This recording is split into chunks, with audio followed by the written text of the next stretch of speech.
Hi guys, this is Simon Sage from Into Mobile. Today we're taking a look at the BlackBerry Torch 9810. As you can see from the outside here, it looks an awful lot like the original 9800 launched last summer. It's available across a bunch of carriers, US, Canada, Europe, worldwide. Just a quick hardware tour here. On the front we've got the optical trackpad, back key, menu key, phone key, hang-up key, as well as power. Over here we've got volume rocker. Buttons are kind of nice, kind of rubberized feel there. And down here we've got a two-step camera key. It can also be remapped to any other applications or functions you like.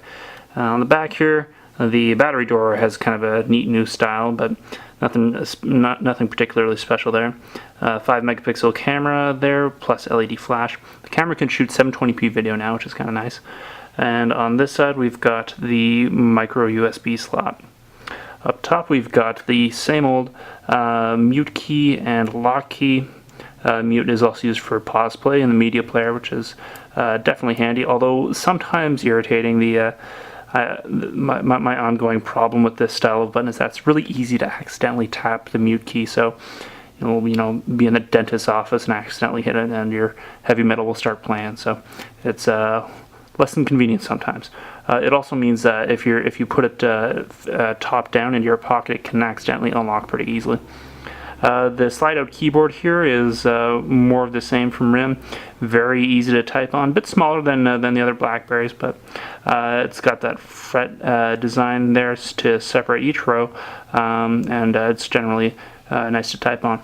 That being said, BlackBerry is built for email and messaging. Here in the messages folder you get a whole bunch of different forms of communication plopped in the same place, including email, BlackBerry Messenger, Facebook, Twitter, Google Talk, AIM, text messages, the whole 9 yards. This is really kind of the key spot for BlackBerry, and it performs as well as always. Scrolling's a bit snappier here than you might be used to. That is thanks in part, no small part, to the 1.2 gigahertz processor and 768 megabytes of RAM. Those are both new feats for all of RIM's new devices.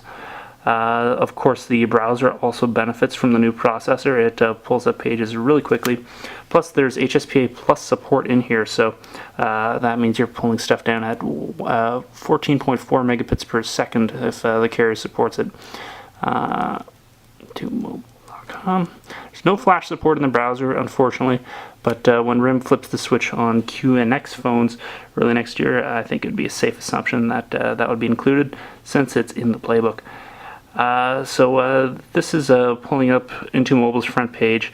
We've got a bunch of ads there. It's not a mobile site, so it might take a second there, but the browser is still light years ahead of the old 9800 browser, so it's definitely a welcome change of pace, considering traditionally BlackBerry browser hasn't been really all that good. So that is just about done loading. We've got everything rendering correctly. I've tried out the browser on a bunch of different benchmarks, and it fares extremely well, just in terms of compatibility and stuff. JavaScript runs totally fine now. It used to be that was a big bottleneck for RIM devices. So that is still loading, but we should be able to pan around relatively easily here. You can double tap to zoom in, and it'll rearrange the text so that it fits within the width of the screen there. We can click through on one of our articles here. So yeah, I mean the screen here isn't quite as big as the Torch 9850s. Which is 3.7 inches, but this one here is 3.2 inches, and it's 340 by. Well, this is a 360 by 480 display, so just as sharp as the new Bold 9900, but you got a bit more screen real estate. Text pulls up super crisply here. And yeah, it's definitely pretty nice. There are a few other new things here. There's still no mobile hotspot here. That was one of the rumored additions. But there is an accelerometer, or a magnetic compass in here. I can pull up the compass here. Normally it's used for augmented reality applications.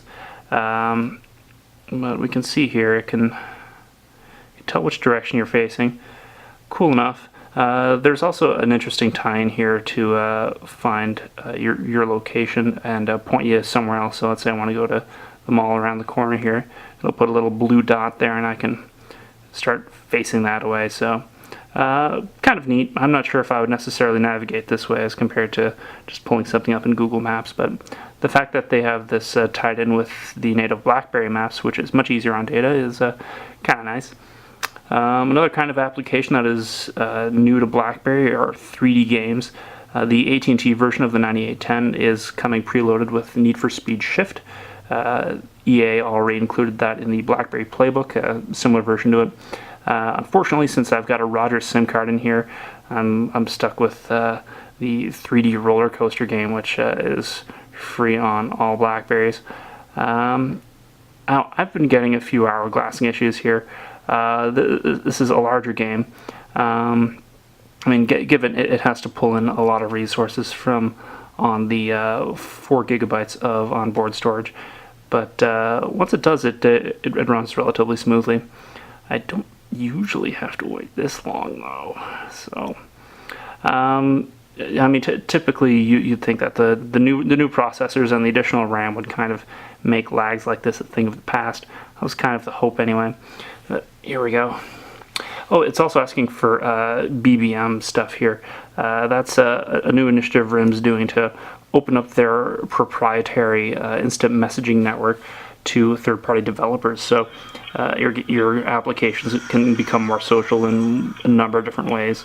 For example, in this, you could send chats to people as they're playing or invite people to play with you. There's a bunch of different possibilities for it. So it's definitely interesting.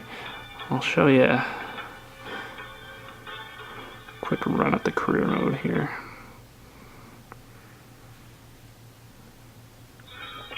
So you see there's a little meter there in the bottom left.